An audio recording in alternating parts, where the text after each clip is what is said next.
Olá, estudantes do segundo ano. Vocês já devem ter percebido que o meu objetivo aqui não é gravar vídeos super editados, gravar vídeos bonitinhos, tá? O meu objetivo aqui é tentar colaborar com vocês e facilitar o entendimento do conteúdo. No ano passado, nós tivemos alguns problemas, né, em relação às aulas, e por isso não vimos de forma adequada as escolas literárias e nem estudamos de forma aprofundada a questão da literatura, né? Nós iniciamos o ano, tivemos um mês e pouco de aula presencial, nem conseguimos nos conhecer direito, né? Mas, em todo caso, fizemos o que foi possível. Vamos iniciar essa aula utilizando o capítulo 1 do livro de português, que é justamente quando apresenta algumas características gerais do romantismo, que será o movimento literário que a gente vai estudar melhor durante esse ano. E o que é a estética romântica, né? Quais são as características mais importantes desse movimento literário que influenciou profundamente a cultura da sua época e que tem traços bastante significativos até a nossa cultura contemporânea. Então, a estética romântica, ela teve uma idealização e ela teve um auge. Um fato interessante, no dia 14 de julho de 1789, amanheceu nublado em Paris. À medida que a gente for aprofundando o nosso conteúdo, o nosso estudo desse conteúdo, a gente vai entender um pouco melhor esse fato. Em síntese, uma massa humana composta por guardas, marceneiros, sapateiros, escultores, operários e outras pessoas do povo, marchou em direção à prisão de Bastille. Era o povo de Paris que pegava as armas e, à força, transformava em realidade os ideais defendidos pelos filósofos iluministas. Então vejam que o início, a idealização desse movimento chamado de romantismo se dá por um fato social muito forte, é um movimento ideológico, tá? A Revolução Francesa havia começado. A Revolução Francesa dá destaque a uma nova personagem na cena europeia, que é o povo, ou seja, as pessoas simples do dia a dia que passavam por muitas necessidades. Então, percebam que o início do movimento literário chamado romantismo, ele nada tem a ver com um coração piscante, como entendemos atualmente. Embora esse símbolo do coração ele ainda tenha muito significado, tá? E naquela época também já tinha algum significado. Mas o início se dá por questões ideológicas. Então, o que acontece nesse período aí no início? Algumas características do contexto histórico, né? Os principais fatos históricos que se relacionam com o romantismo são a Revolução Francesa, a invasão de Portugal pelas tropas de Napoleão Bonaparte, a chegada da família real ao Brasil e a independência do Brasil. Eu vejo que é um movimento específico, com fatos específicos, que trazem características específicas, mas que interferem profundamente na cultura da sociedade da época.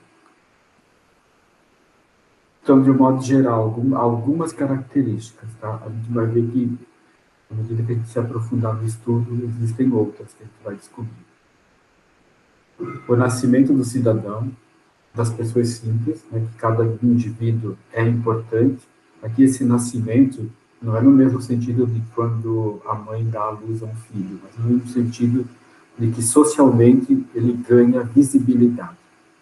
Na Revolução Política e Econômica, né, a queda da monarquia absolutista, ou seja, é um movimento que altera o domínio do poder. Em meados do século XVIII, o país começou a acompanhar a passagem do modo de produção artesanal para o fabril, ou seja, do manufatureiro, né, o manual, para o industrial, e os lucros começam a aumentar. Um outro elemento importante é que no século XIX, a Inglaterra ela estava em plena Revolução Industrial. E a onda do progresso, né, se expande da Inglaterra e se consolida as revoluções burguesas do século XVIII, juntas com a independência dos Estados Unidos, a Revolução Francesa, a Revolução Industrial, né, e outros fatos históricos, elas transformam e consolidam o capitalismo como um novo sistema econômico. E isso muda radicalmente a forma de pensar e a relação das pessoas. Então, o romantismo ele foi um movimento estético e cultural, justamente por isso que eu acabei de falar, que revolucionou a sociedade no século XVIII e XIX, deixando para trás os valores clássicos e inaugurando a modernidade. Então, isso nas artes, mas na cultura em geral. As obras românticas, elas baseavam-se, então, nos valores da burguesia, né, que é uma classe social que substituía a elite absolutista em diversos países.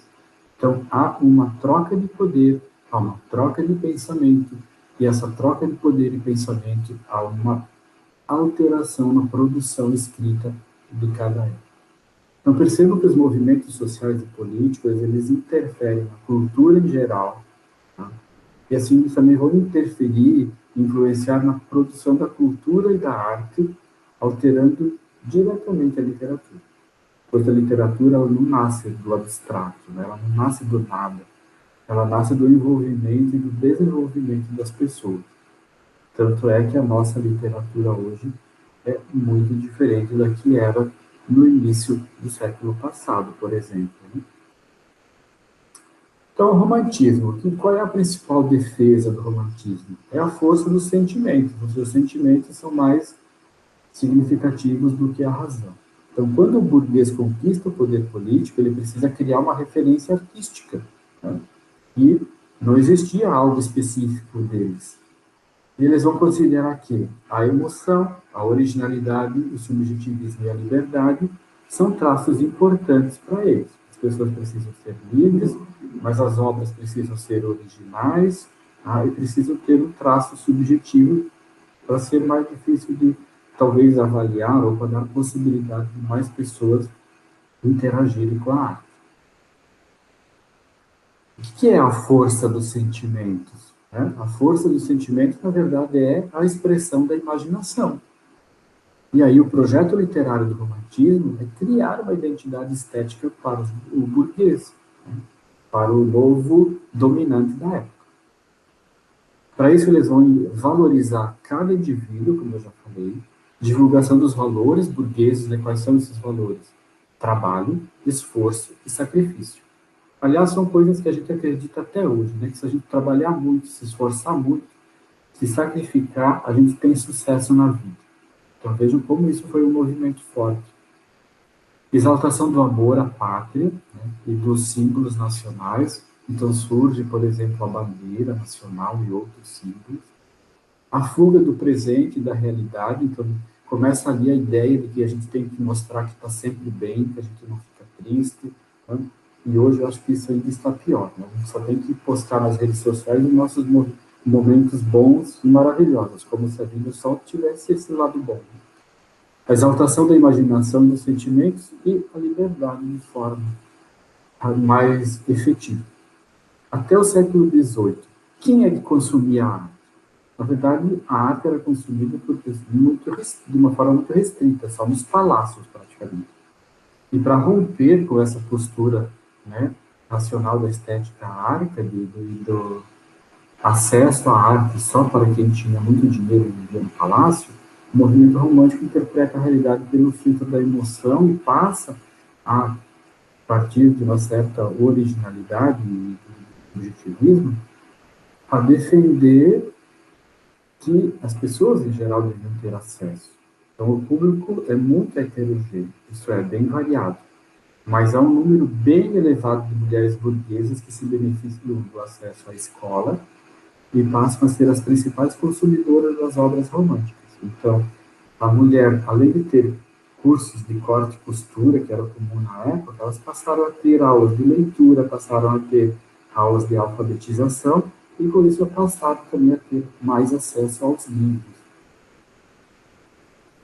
Então, Em cada país, na verdade, o romantismo tem as suas particularidades, mas, entretanto, é possível perceber alguns valores comuns, né, em várias nações que desenvolveram essa estética.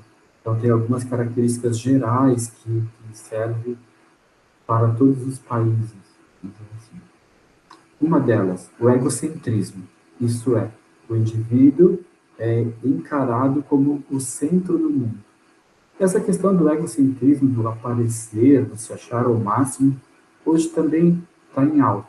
Né? Basta olhar os perfis das redes sociais. O sentimentalismo exacerbado, ou seja, aquela coisa de ser altamente sentimental de uma forma exagerada. O nacionalismo, né? Brasil acima de tudo, né? Parece que funciona até hoje.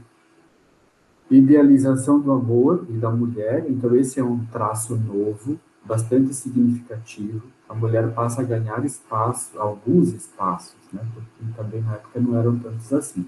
Mas pelo menos ela pôde passar a fazer parte desse movimento. Uma outra característica, um tom depressivo, típico de diversos autores românticos, né, sendo facilmente encontrável, né, ou encontrado entre eles, um discurso que exalta a fuga da realidade, seja de forma radical até pela morte, né, suicídio, seja pelo sonho ou ainda pela própria arte. Né? A arte de si mesma, sair da realidade. Então, resumindo, romantismo, né, o termo romantismo, ele faz referência à estética definida pela expressão da imaginação, das emoções, da criatividade individual do artista e representa, ao mesmo tempo, uma ruptura com os padrões clássicos de beleza em que a razão era muito mais forte do que o sentimento. No decorrer dos nossos estudos, a gente vai aprofundar o nosso conhecimento sobre essas características dessa escola literária. A gente vai perceber que ela foi subdividida em várias categorias e tem influência de vários movimentos da sociedade. Bom, bons estudos e até mais. Espero que isso ajude vocês a entenderem de uma forma melhor os conteúdos e que esse seja o primeiro passo para a gente começar a entender melhor as escolas literárias.